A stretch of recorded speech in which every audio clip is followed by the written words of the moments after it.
que d'ici la fin de mon mandat, vous allez voir un Congo nouveau, un Congo fort, un Congo puissant et prospère, un Congo qui va parler de l'Afrique à travers le monde entier.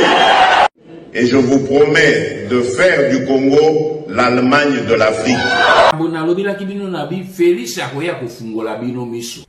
Nzambe asali ke mwana wana ya po misu nini ba ekayo ezaki na misu mabino ekwea. Mission Félix Azenango ezali misato. Mission na ya liboso ezali ko blanchir occupation. Mission na ya mibale ezali ko endormir le peuple congolais pour que mission ya misato a légaliser l'occupation et la balkanisation du Congo. Bobo Sanate retenu 3 missions wana soki to stopper attente lobby bokomi rappeler que honoré ngwana ebisaka kazena 3 missions yango ya accomplir yango. Nous devons stopper ce garçon. C'est notre fils, c'est notre frère, nous devons le stopper. Et c'est le kolomoni mwana ya yibi livré andako azo luka kende ko brader yango beaucoup sauter les colonnes et beau simbi et beau plaquer au sol. C'est ce que nous devons faire avec Félix. Nous devons le plaquer au sol. Pour que tu retires Namaboko. Yaka ko aider. Maintenant, j'espère que ce langage-là va disparaître. Pour que que moto binozo lukabo aider, azen a idée à côté ba aider était. Azen a idée à aider baguna. Alors la seule solution, bisoto zenango, to simbaye, to plaquer au sol. Oui, le président burundais Ndayishimiye était invité au déjeuner de Donald Trump à la Maison Blanche. Mais Kagame n'est pas parti, à ce que je sache, parce que c'est seulement sa femme que j'ai vue qui s'est même levée pour saluer Trump. Bon, Tshisekedi n'a pas été invité. Bon, comme d'habitude, on n'invite pas les Congolais. Hein. Bon, Tshisekedi n'a jamais été invité à la Maison Blanche. Eux-mêmes le savent. C'est pour ne pas, donc, se ridiculiser eux-mêmes. Ils savent comment Tshisekedi est arrivé au pouvoir. Il y aura des voix qui vont s'élever, que vous ne supportez pas la démocratie, vous n'encouragez pas la démocratie au Congo. Comprenez pourquoi on met toujours Tshisekedi de côté. Et cela, donc, marche dans la même logique que Tshisekedi est au Congo. Mais selon eux, le pouvoir est ailleurs. Le pouvoir doit être au Rwanda. C'est pour cela, remarquez, les présidents américains ne collaborent pas directement avec le régime Tshisekedi. Ils vont au Rwanda pour donner des injonctions. Joe Biden est venu pour le problème de la voie ferrée de Lobito, qui est au Congo, qui commence au Congo, vous voyez, pour aller en Angola. Il n'est pas venu au Congo, il a préféré donc aller donner des injonctions au président angolais et tout ça. Alors maintenant, notre problème, c'est la question que nous sommes en train de nous poser sur la présence du président burundais à la Maison Blanche. Il était là, sur sa table, avec sa femme, assis dans un coin, pas trop de bruit, calme. Alors ça suscite beaucoup de questions. Et puis quand on t'invite à un déjeuner à la Maison Blanche, ce n'est pas gratuitement. Il y a trop de présidents au monde, mais on n'invite pas tous les présidents. On choisit quelques présidents. Et le choix se fait comment? Le président qu'on a visé, à qui on doit parler en aparté après le déjeuner. Alors on se pose la question. Il y a des gens qui m'ont envoyé la vidéo du président burundais, Ndayishimiye, invité à la Maison Blanche pour le déjeuner. Et quand vous regardez bien, les relations entre le Burundi et les États-Unis d'Amérique ne sont plus au beau fixe. Hein? La manière dont les Américains traitent le Rwanda de Kagame, ce n'est pas de la même manière qu'ils traitent le Burundi, non. Parce que Kagame, supporté par les mêmes Américains, a des visées expansionniste d'hégémonie Tutsi, d'attaquer même le Burundi. Et cela est dans leur plan de guerre. Quand vous remarquez, tout ce que tout le monde évitait, ne voulait pas voir venir, c'était la chute de Goma, au Congo, dans l'Est. Comme Goma vient de tomber, et le langage de Corneille Nangaa, qui est maintenant le porte-parole de l'armée rwandaise au Congo, c'est quoi? Ils vont marcher maintenant sur Bukavu, dans le sud Kivu, et effectivement, quand Bukavu tombe, selon le schéma que l'aigle de Colosie, j'ai déjà répété cette histoire dans beaucoup de mes vidéos. Plusieurs fois, si je ne me trompe pas, 2 ou 3 fois. Je vous ai même montré la carte du Congo et la carte de l'Afrique en mettant trop d'accent sur l'Afrique centrale, spécialement la région des Grands Lacs. C'est-à-dire, je parlais du Congo, Rwanda, Burundi, Ouganda, la Tanzanie, pas tellement. J'ai montré là où l'armée du Rwanda se trouve. Ça se trouve au Nord Kivu. Ils ont déjà occupé le Nord Kivu pendant longtemps. Et avec la complicité du régime Tshisekedi en place, les Rwandais ont toujours été dans le nord du Nord Kivu, près de la montagne là-bas, Rwenzori. Ils font même des cultures, des chants, tout ça. Des prisonniers rwandais quittent au Rwanda la nuit pour venir travailler dans les champs. Donc le Rwanda exploite déjà le nord du Nord Kivu. C'était l'une des clauses, les accords du régime Tshisekedi avec Kagame et François Beya. Donc nous vous disons toutes ces histoires pour que vous ne puissiez pas dire demain que vous ne le saviez pas. Et c'est ce qui a même occasionné l'état de siège au Nord Kivu, soit disant qu'il y a un danger. Non, c'était pour vous couper, vous le peuple congolais, afin de vous empêcher d'aller dans le nord, le grand nord du Nord Kivu. Parce que le Rwandais était déjà là. Le régime en place avait déjà cédé la terre là-bas. Kagame fait le champ, il cultive tout, même la drogue, marijuana, il cultive, la terre est bien là-bas. Les haricots, pommes de terre, tout, il cultive là-bas. Le même jeu s'est répété à Ituri. Vous vous souvenez vous-même que avec François Beya sont allés en Ouganda signer des accords. Et Museveni est entré soi-disant c'est pour vous faire des routes. En Ituri. On vous a posé la question, est-ce que le régime Tshisekedi vous a-t-il déjà amené en Ituri pour vous montrer les routes que Museveni construisait et ça sert à quoi? Ça aide les Congolais en quoi? La vérité c'est quoi? Museveni fait des routes pour que les engins ougandais puissent utiliser ces routes, entrer même dans des forêts, faire l'exploitation du cacao, du café, de l'or. Il y a trop d'or en Ituri.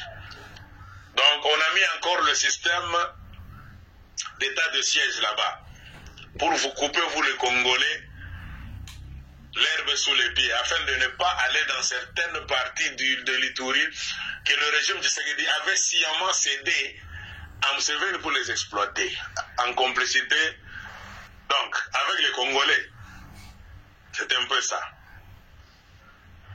Et remarquez, la chute de Goma a sonné ingrat. C'est comme une cloche qui a réveillé beaucoup de présidents à travers l'Afrique. L'Afrique du Sud s'est réveillée, le président burundais aussi s'est réveillé. Alors, selon notre analyse, qui a amené à l'invitation du président burundais à la Maison Blanche, nous sommes en train d'étudier. N'est-ce pas parce qu'il a tonné, il a invité les corps diplomatiques lui aussi. Comme Kagame. Quelques jours avant, Kagame avait invité les corps diplomatiques pour dire que Félix Tshisekedi est moins sérieux, c'est un idiot, il ne sait pas ce qu'il dit et ce qu'il fait, c'est un menteur. Et d'ailleurs, Tshisekedi n'avait jamais gagné les élections de son pays. Alors, mais le président burundais, lui, quand le Goma est tombé, il a invité aussi les corps diplomatiques à Bujumbura. Il leur a dit clairement qu'il connaît les visées expansionnistes du régime de Kagame. La chute de Goma a donc a créé la panique du côté du Burundi. Et sachant que l'armée rwandaise maintenant, composée de milliers d'hommes, est en train de marcher vers le Bukavu. C'est-à-dire le sud Kivu, c'est en parallèle avec le Burundi. Selon ce que je vais vous montrer sur les cartes. Or, ceux qui gardent le Katanga de tomber, c'est le Burundi. Avec le moins de sérieux qui règne dans le régime du Congo. Les gardiens, ceux qui gardent très bien la province du Sud Kivu, ce n'est pas l'armée congolaise, car elle est mal organisée, impayée, sans entraînement adéquat. Ceux qui gardent véritablement la province du Sud Kivu pour que ça ne tombe pas dans les mains de tout ce que Kagame crée, les raids de Tabara, tout ça, c'est l'armée burundaise. Comprenez pourquoi l'armée burundaise, tacitement, a été autorisée d'entrer même au Sud Kivu depuis longtemps. C'est pour prévenir, afin que les gens de Kagame n'entrent pas au Sud, car ils vont faire tomber le régime de Bujumbura. Car le rêve de Kagame a toujours été de faire tomber le président Bantu, Mobutu, de Burundi, afin d'installer un président Tutsi au pouvoir. C'est ça le jeu politique. Mais la chute de Goma a réveillé beaucoup de présidents, et le président Ndayishimiye, Évariste, a clairement dit, nous connaissons le jeu de Kagame, qui entraîne déjà des réfugiés rwandais au Rwanda, et la chute de Goma, ils vont attaquer le Sud Kivu, et nous savons déjà l'agenda de Kagame, la guerre va arriver au Burundi, nous n'allons pas nous laisser faire. Entre guillemets, c'est comme s'il a dit que si les Congolais distraits se sont laissés faire, nous les Burundais, nous sommes préparés à ça. La guerre va se généraliser. Ça ne sera pas seulement le Congo, le Burundi, il a même parlé, ça entrera même en Tanzanie, en Ouganda, même au Kenya. Maintenant, nous nous posons la question, n'est-ce pas le discours belliqueux et le sérieux avec lequel le président, son excellence Évariste Ndayishimiye parlait, qui a fait peur aux Américains? N'est-ce pas cela qui a occasionné son invitation à la Maison Blanche, au déjeuner de Donald Trump? Parce que ce n'est pas seulement déjeuner, manger, boire. Oui, après le manjaille et la manjaille et la buvaille, on va l'appeler dans un coin.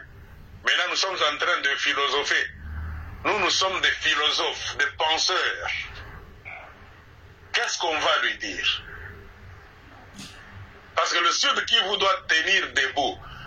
Et déjà, plus ou moins 10 000 militaires avant-hier, burundais, ont été maintenant autorisés à entrer au Sud Kivu. Ils sont déjà là.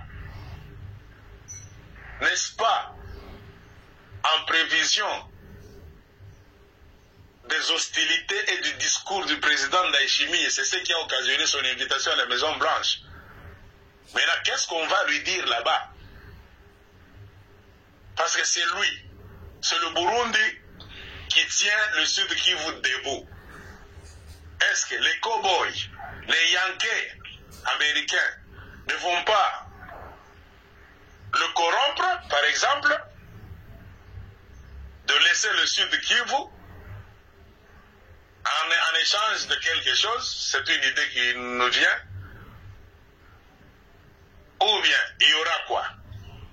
Ne vont-ils pas lui dire, nous allons régler le problème, la guerre va finir, nous allons attraper notre chien enragé Paul Kagame que nous avons fabriqué? C'est une question que nous nous posons. La possibilité sera divisée en deux. Ou bien, on l'appelle là-bas pour lui donner des garanties que la guerre n'entrera pas au Burundi. On va finir la guerre. Ou bien, la guerre va continuer, mais on va lui donner des garanties. Lui donner un rôle, un nouveau rôle qu'il va commencer à jouer. Et les Yankees, vous connaissez, ce sont des gens qui corrompent le président sérieux, le président patriote. Et encore, c'est toujours dans le jeu des invitations des Américains avec leurs sous-traitants. Quand il va commencer à prendre des avions, aller là-bas, c'est dans le mouvement des avions. Souvenez-vous, soi-disant réunion, Kabiariman avait été tué par les missiles des mercenaires rwandais, tous de Kagame, missiles donnés par les mêmes Américains. C'est toujours dans le mouvement des voyages par avion que le leader, John Garang, du Sud-Soudan, était tué. Alors, nous disons au président Ndayishimiye de faire attention dans les réunions, prendre des avions chaque fois. C'est comme ça que ces gens-là, s'ils n'arrivent pas à vous gagner sur le terrain, à vous gagner politiquement, ils vont créer beaucoup de réunions inutiles. Vous invitez chaque fois, allez là-bas, pendant que vous serez en l'air, kaboum, on vous le quitte et puis il passe au chapitre suivant. C'est ça. Je comprends maintenant pourquoi Félix Tshisekedi n'est pas allé physiquement à Arusha. Il a compris le jeu. Abiyarimana était mort quand il revenait d'Arusha. Donc il faut faire attention. Là où les Yankees échouent politiquement, donc de régler un problème, un conflit politiquement, car ils savent très bien que le peuple majoritaire dans la région des Grands Lacs, ce sont les Bantous. Donc s'ils nous laissent en paix, les Tutsis ne vont pas nous gagner. Si les Tutsis ont la tête haute aujourd'hui, c'est parce qu'ils reçoivent les instructions et les soutiens des Américains en tête avec beaucoup de pays occidentaux. Notre programme, notre souci, notre philosophie, ce n'est pas de faire la guerre contre les Tutsis. Non, on n'a pas de problème avec les Tutsis, lambda. Nous avons le problème avec le régime de Kigali, ce petit noyau de Tutsis mafieux venus de l'Ouganda. C'est eux qui sont venus envenimer la situation dans la région des Grands Lacs. On a toujours vécu, nous, Congolais, avec les Rwandais, les Burundais, Tutsis et Hutus mélangés. On n'est pas là, on n'a pas de problème. Mais on ne va pas se laisser faire. Si un petit noyau de Tutsis mafieux, réfugiés, venus de l'Ouganda, veut instrumentaliser, continuer à instrumentaliser les autres Tutsis de la région, en voulant nous créer des fausses tribus au Congo. Oh, les Banyamulenge, nous sommes des Congolais. Vous n'êtes pas des Congolais, vous êtes des Rwandais. Soyez fiers d'être Rwandais, de rester chez vous au Rwanda. Si tu veux être Congolais, c'est normal. Tu peux demander la nationalité personnelle. Pas venir au Congo, créer vos chefferies, avoir des chefs coutumiers, des terres là-bas, tout ça. Ça, on ne va pas vous laisser. Nous savons que c'est la mafia des services des Américains. Ça ne va pas passer. Point barre.